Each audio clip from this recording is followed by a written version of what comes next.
Bismillahirrahmanirrahim. Assalamualaikum warahmatullahi wabarakatuh. Selamat datang kembali mahasiswa sekalian di channel YouTube saya. Bersama saya, Ibu Fajriani, dalam mata kuliah Instrumen Bimbingan Konseling 1 non-tes.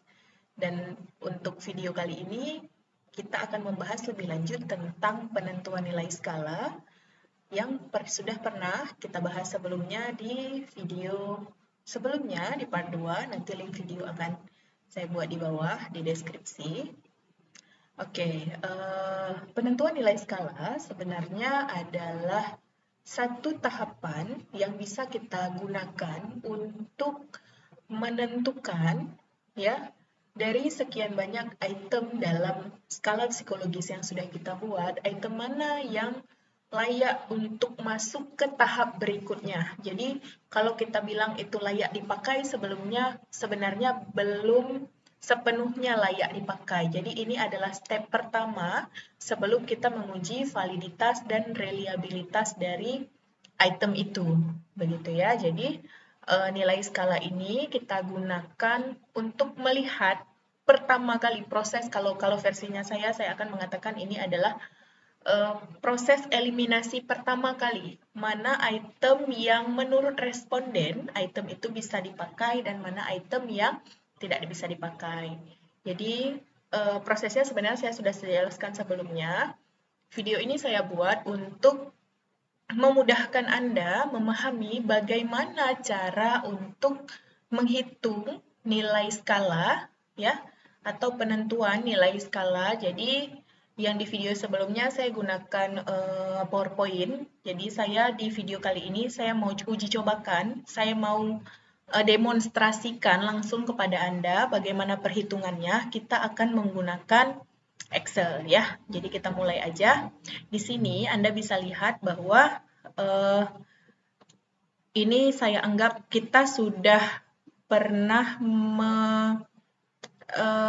menyebarkan instrumen ya kepada 184 orang responden.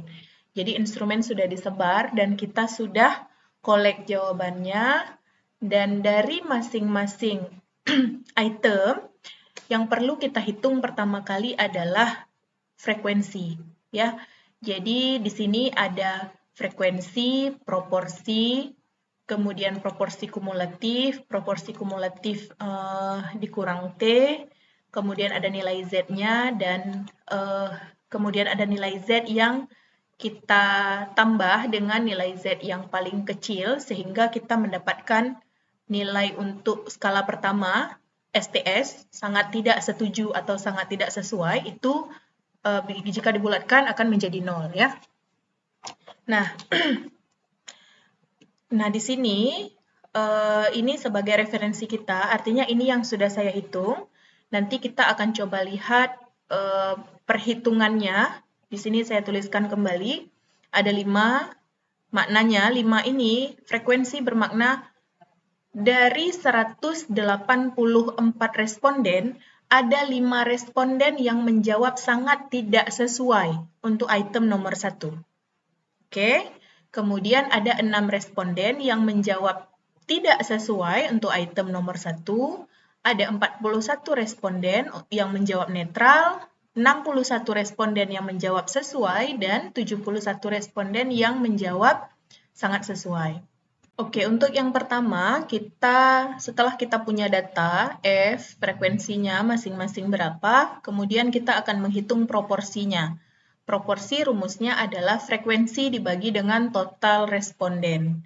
Ya, jadi langsung kita masukkan rumusnya di sebelah sini sama dengan frekuensi yang menjawab STS adalah 5, kita bagi dengan 184 orang. Karena total responden kita adalah 184 orang. Maka kita dapat hasilnya 0,027. Sama ya, seperti yang di sini. Oke, kita drag saja sampai ke sangat sesuai. Jadi masing-masing proporsinya kita dapat 0,027, 0,033, 0,223, 0,332, dan 0,384. Oke, kemudian kita hitung PK.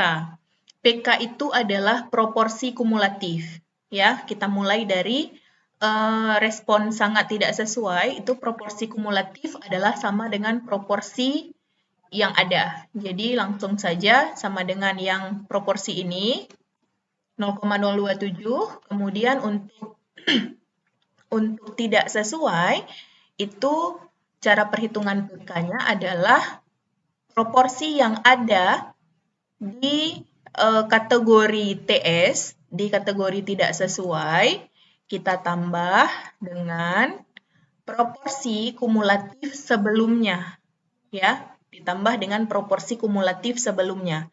Ini proporsi kumulatif sebelum TS, jadi proporsi kumulatif yang ada di kolom STS.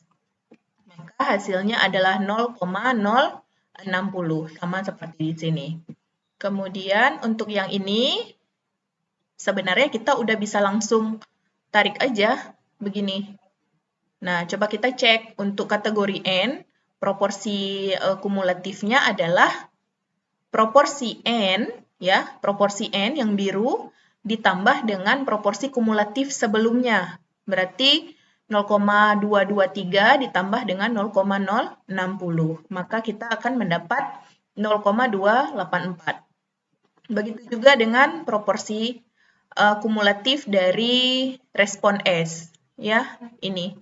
Jadi proporsi yang ada di respon S ditambah dengan proporsi kumulatif sebelumnya. Maka kita dapat 0,614. Dan proporsi kumulatif yang terakhir ini wajib 1, karena sebenarnya proporsi kumulatif itu adalah total dari 0,027 tambah ini, tambah seterusnya sampai tambah 0,384. Maka totalnya adalah 1. Ya. Kemudian kita lanjut ke PK dikurang T. Coba kita cek, PK kurang T rumusnya adalah setengah dikali proporsi di kelas itu ditambah dengan proporsi kumulatif sebelumnya. Ya. Jadi untuk PKT di STS, maka kita pakai rumus 0,5 dikali dengan 0,5 dikali dengan proporsi di kategori respon yang kita inginkan, kemudian ditambah dengan proporsi kumulatif sebelumnya. Jadi sebelum STS kan kita nggak punya proporsi sebelumnya ya, jadi kita tambah dengan 0. Maka kita dapat hasilnya 0,014. Untuk berikutnya, sama juga rumusnya, proporsi 0,5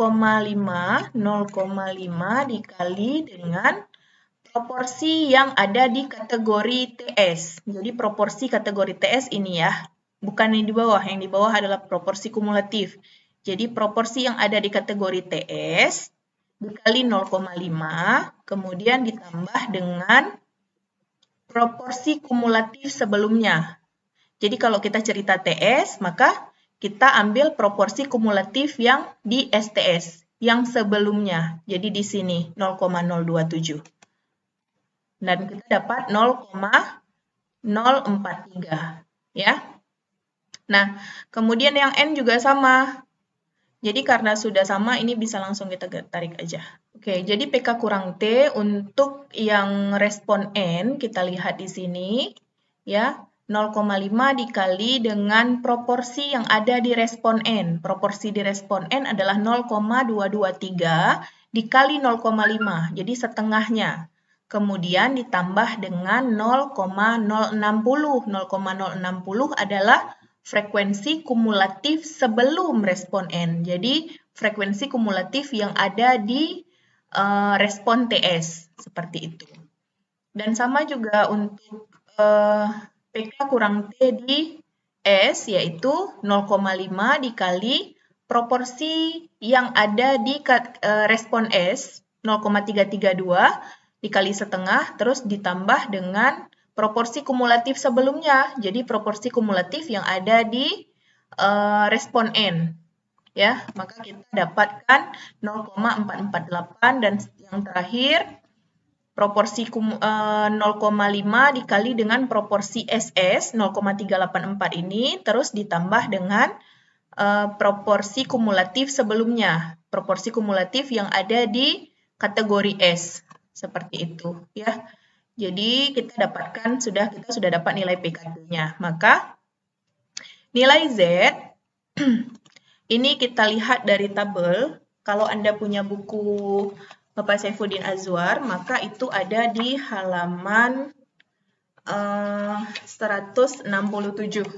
Ya, ini tabelnya sudah saya masukkan di video sebelumnya, yang part 2, di sana ada videonya.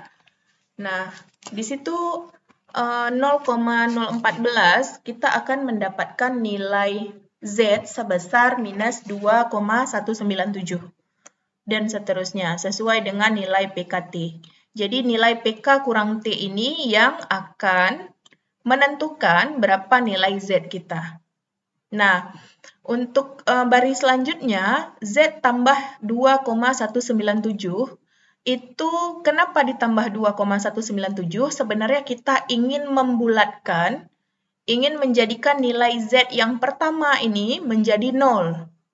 Jadi, kalau di sini nilainya minus 2,197, maka untuk baris berikutnya adalah minus 2,197 yang nilai Z, terus kita tambah dengan nilainya. Kita tambah dengan nilai Z ini. Jadi tambah 2,197. Biar hasilnya 0. Ya. Nah, kita dapat seperti ini. Nah, untuk yang kategori TS, N, S, dan SS bagaimana? Sama, artinya patokan kita adalah nilai di kategori pertama, yaitu nilai di STS ini. Jadi kita tambahkan semuanya, berapapun nilai Z yang kita dapat di sini akan kita tambahkan dengan nilai yang pertama. Jadi akan kita tambahkan dengan 2,197. Jadi di sini minus 1,717 akan ditambah dengan 2,197. Maka karena rumusnya sama, kita tinggal tarik saja. Kita drag ke samping seperti ini, ya. Ini minus 1,717 ditambah dengan 2,197. Yang seterusnya, yang N, minus 0,950 ditambah dengan 2,197. Terus yang SS, yang terakhir, itu 0,867 ditambah dengan 2,197. Dan kita dapat hasilnya 3,064. Nah, untuk nilai skala kita ambil dari bagian ini, ya. Kita ambil dari bagian ini yang kita bulatkan dia. Jadi sebenarnya nilai ini sama dengan yang di atas tapi sudah dibulatkan. Nah, kalau kita dapatkan kategori 0, 0, 1, 2, 3, oh bukan kategori, sorry. Kalau kita dapat kombinasi 0, 0, 1, 2, 3, maka ini dianggap item itu tidak layak digunakan. Jadi harus dibuang. Maka kesimpulan kita untuk item pertama adalah item dibuang. Oke, untuk kita bisa menentukan item mana yang akan dibuang dan item mana yang bisa dipakai, saya sudah menjelaskan kombinasi ini di video sebelumnya yang di part 2, Anda bisa cek di sana. Jadi kalau kita dapat kombinasi seperti ini, 0, 0, 1, 2, 3, maka item itu dianggap tidak layak digunakan. Jadi kita harus buang. Ya, sekarang kita coba untuk item yang kedua. Untuk item kedua, kita sudah hitung dari 184 responden yang kita dapat datanya, maka yang menjawab STS itu hanya 1 orang untuk item nomor 2. Ya. Yang menjawab TS ada 8 orang, yang menjawab N ada 74 orang, yang menjawab S ada 76 orang, dan yang menjawab SS 25 orang. Nah, berdasarkan frekuensi ini, sama seperti tadi, kita akan menghitung berapa proporsinya, proporsi kumulatifnya, dan PK kurang T-nya. Jadi, proporsi kumulatif dikurangi dengan T. Ya, kita mulai yang pertama, kita cepat saja, karena kita mengulang apa yang sudah kita kerjakan di item nomor 1. Jadi untuk proporsi adalah frekuensi dibagi dengan 184. Maka kita dapat 0,05. Ini tinggal kita drag saja ke samping. Kemudian untuk PK, proporsi kumulatif itu sama dengan proporsi. Kalau untuk kategori pertama, karena dia tidak ada proporsi sebelumnya. Ya, jadi langsung saja, sedangkan untuk yang TS, itu untuk proporsi kumulatif adalah proporsinya, proporsi si TS itu kita tambah dengan proporsi kumulatif sebelumnya. Jadi 0,043 ditambah 0,05, maka kita dapat 0,049 ya. Tinggal kita drag ke samping. Proporsi kumulatif yang bagian SS ini wajib 1. Oke, kemudian kita hitung PK kurang T. PK kurang T rumusnya adalah 0,5 dikali dengan proporsi pada kategori itu. Jadi dikali dengan 0,05, proporsi ya, bukan proporsi kumulatif. 0,5 dikali proporsi ditambah dengan proporsi kumulatif sebelumnya. Jadi karena STS yang pertama tidak ada proporsi kumulatif sebelumnya, jadi kita tambah dengan 0. Kita dapat segini, kemudian yang berikutnya 0,5 dikali dengan proporsi pada kategori itu ditambah dengan proporsi kumulatif sebelumnya. Maka kita dapat 0,27 dan ini tinggal kita drag saja ke samping. Sudah.